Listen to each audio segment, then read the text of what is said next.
La fin des temps semblait proche, alors ils se sont laissés mourir de faim pour rejoindre Jésus au plus vite.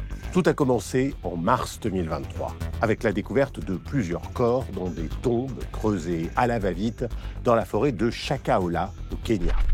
Mais très vite, les recherches s'étendent et l'ampleur du drame se révèle. Plus de 450 corps sont retrouvés sur une zone de 3 km². La moitié d'entre eux étaient des enfants. Rapidement, un lien est établi avec l'Église internationale de Bonne Nouvelle, une église évangélique, et son pasteur Paul Mackenzie. Il encourageait ses fidèles au jeûne extrême jusqu'à la mort. Mais certaines victimes, notamment des enfants, ont été étouffées ou étranglées. Début 2024, Mackenzie et une trentaine d'autres accusés ont été inculpés pour meurtre. Le pasteur a plaidé non coupable. Mais aujourd'hui encore, il est possible que sa secte soit toujours en activité. À la suite de plusieurs disparitions, les enquêteurs ont retrouvé au moins 30 nouveaux corps. Alors malgré l'horreur, comment la parole du pasteur Mackenzie se répand-elle encore? Puis retour sur cette secte macabre au Kenya. C'est un reportage de Bastien Renouille et Maud Lafaye.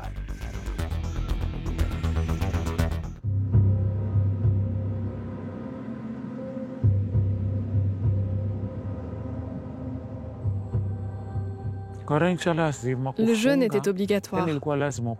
Une fois, nous avons volé de la nourriture et avons été battus pour ça. Dans la forêt, si une personne mourait, c'était une fête. Nous n'étions pas tristes. Les gens n'avaient pas le droit de quitter cet endroit. Si tu t'enfuis et qu'on t'attrape, on te tue. Mes liens avec Mackenzie sont simples. J'étais son assistant personnel. J'ai vu 4 corps humains transportés dans des sacs en polyéthylène. Je suis allé au bureau et il y avait un sac plus petit. On aurait dit un enfant. Il y avait un homme appelé Tyson. Il était responsable de la sécurité. Il m'a dit « Fais ton travail ».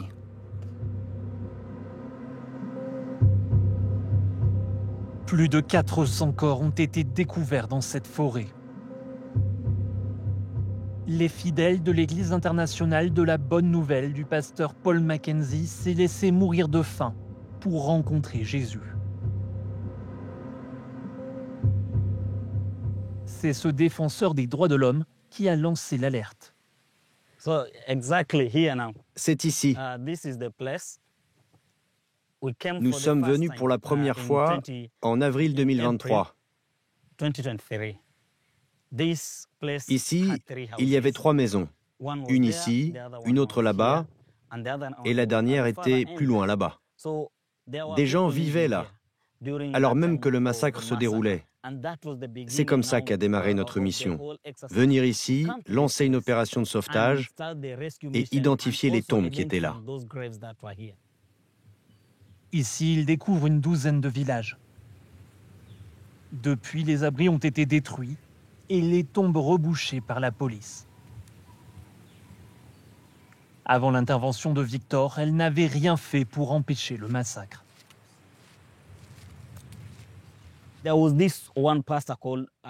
Il y avait un pasteur, c'était un assistant de Mackenzie. Il s'appelait pasteur Titus. Il est venu avec 3 autres hommes. Ils nous ont apporté des informations sur ce qu'il se passait ici. Pourquoi ils sont venus nous le dire à nous? Parce qu'ils l'avaient signalé à plusieurs commissariats, mais sans effet. Donc nous sommes également allés les voir pour leur demander d'intervenir. Ils nous ont répondu qu'il n'y avait pas assez de preuves pour qu'ils sortent de leur poste de police.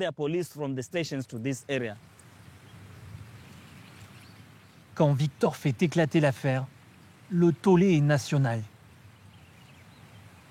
La police intervient finalement et arrête les responsables de l'église.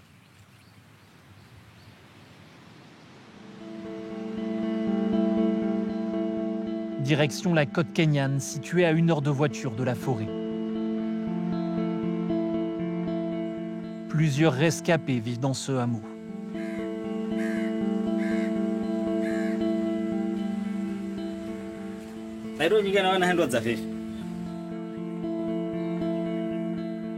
Carole avait rejoint le gourou dans l'espoir de guérir sa petite fille gravement malade.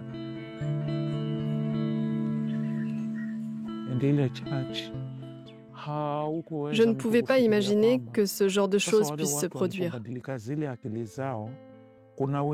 Ceux qui croyaient aux vrais enseignements de la Bible ont réussi à s'en sortir. Mais ceux qui se sont fait laver le cerveau par les prêches ne se sont pas rendus compte qu'il se passait quelque chose de mauvais. Il a été envoyé sur terre pour avaler nos âmes. Le Satan, qui est cité dans la Bible, c'est Mackenzie. Quelques mètres plus loin, Victor reconnaît un autre homme. Ancien assistant personnel du gourou, il craint d'être accusé de complicité et vit dans la peur. Il effectuait des livraisons pour Paul Mackenzie, dont les sacs en plastique, utilisés pour enterrer des corps. Je ne voulais pas savoir ce qu'il se passait. Je ne voulais pas poser la question. Vous ne pouvez pas demander à votre patron, est-ce que ces histoires sont vraies? Les histoires que je renferme ne sont pas bonnes. Je ne voulais pas y croire. Une fois que j'ai compris qu'il massacrait les gens, j'ai décidé de partir. Je ne voulais pas être associé à ça. C'est l'argent qui l'a attiré. Il touchait des dizaines d'euros au quotidien. Mais il a également été manipulé, comme les autres adeptes, par l'annonce de l'Apocalypse. Selon moi, ces gens se disaient « Si je crois en la prophétie de Mackenzie, si je crois à ses paroles de sagesse, alors je vais rencontrer Jésus. »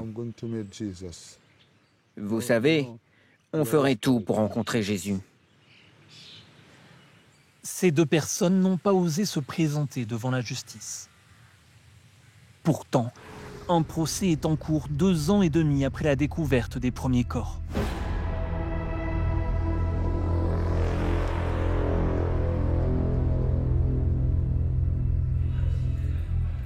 92 personnes sont inculpées.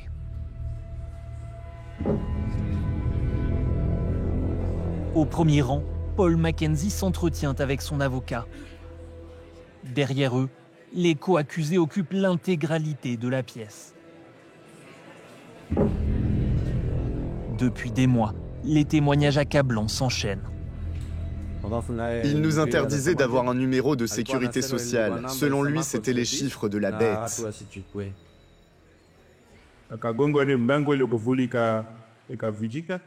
On a enfoncé la porte. Et à l'intérieur, il y avait un garçon assis et un de ses camarades allongé par terre.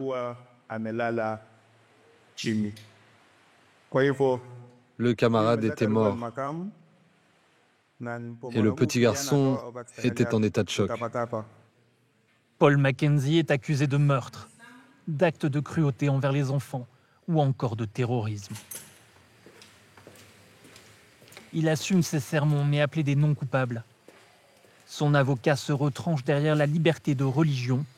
Selon lui, les fidèles étaient libres d'interpréter les propos du gourou. J'ai le sentiment que la liberté de religion est attaquée. J'ai le sentiment que le gouvernement agit de manière réactionnaire. Maintenant, ils sont en train d'essayer de créer un groupe de réflexion idéologique qui va réguler les religions. Qui est responsable de la décision que vous prenez après avoir écouté un sermon?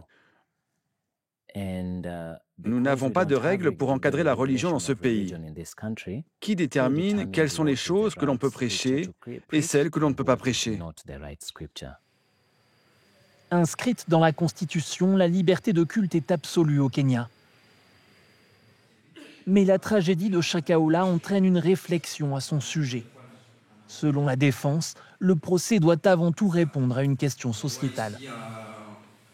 À l'heure actuelle, chacun peut créer son église et y prêcher comme il l'entend, du gourou Mackenzie, en passant par les exorcistes,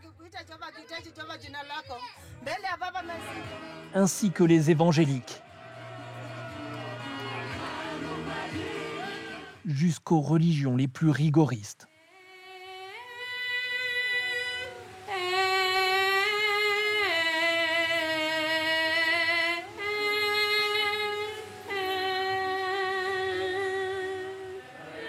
La Légion de Marie célèbre la messe en latin. Domine nostrum Jesum Christum, custodiat animamen vitam aeternam. Amen. Corpus Christi. Ces fidèles prient en Jésus africain.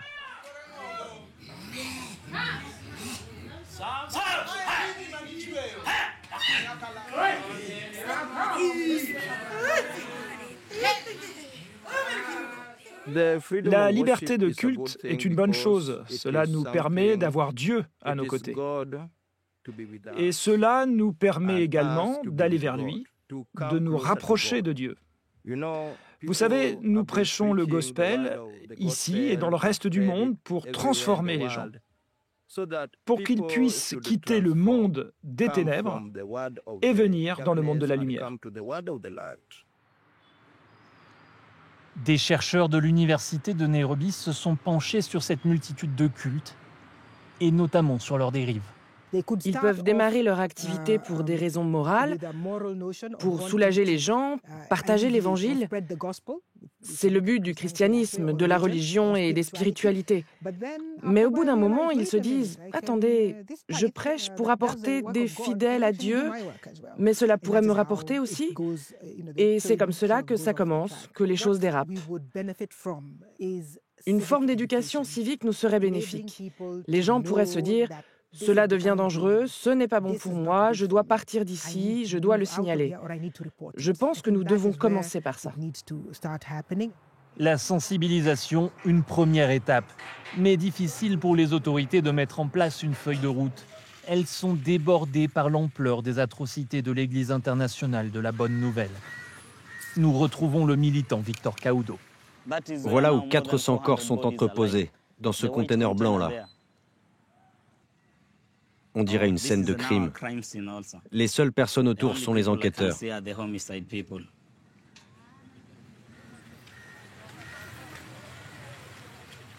Faute d'espace suffisant à la morgue, il a fallu faire venir des containers réfrigérés. De quoi embarrasser les autorités, encombrées par ces cadavres. Ils sont toujours en train de comparer leur ADN avec celui prélevé sur les familles. Cela fait plus de 2 ans et ils n'ont pas été capables d'identifier plus de 50 corps. Donc, en attendant, ils restent ici, en espérant que leur heure arrive. L'affaire n'est pas encore terminée et pourtant une autre fait déjà surface. Un nouveau charnier tout juste découvert. Victor nous emmène à Kwabinzaro, à seulement quelques minutes de Chakaola et ses 400 cadavres. C'est encore une scène de crime, vous voyez ?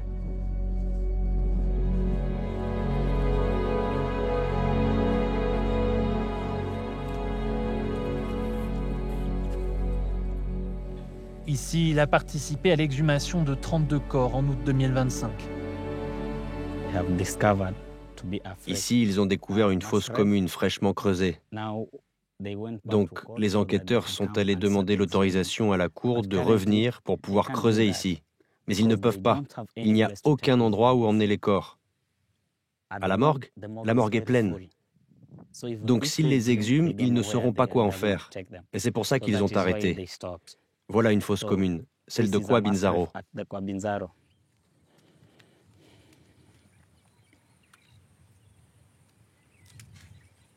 Pour les autorités, ces morts récentes sont liées à l'Église internationale de la Bonne Nouvelle.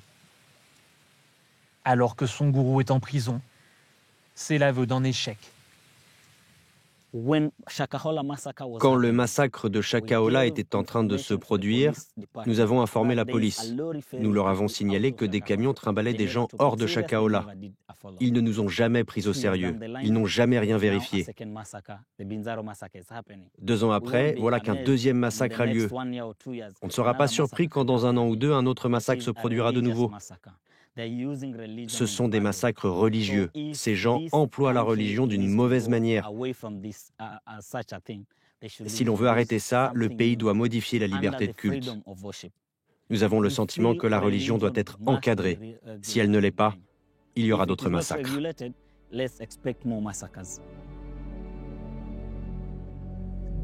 Ces morts ont profondément marqué la population.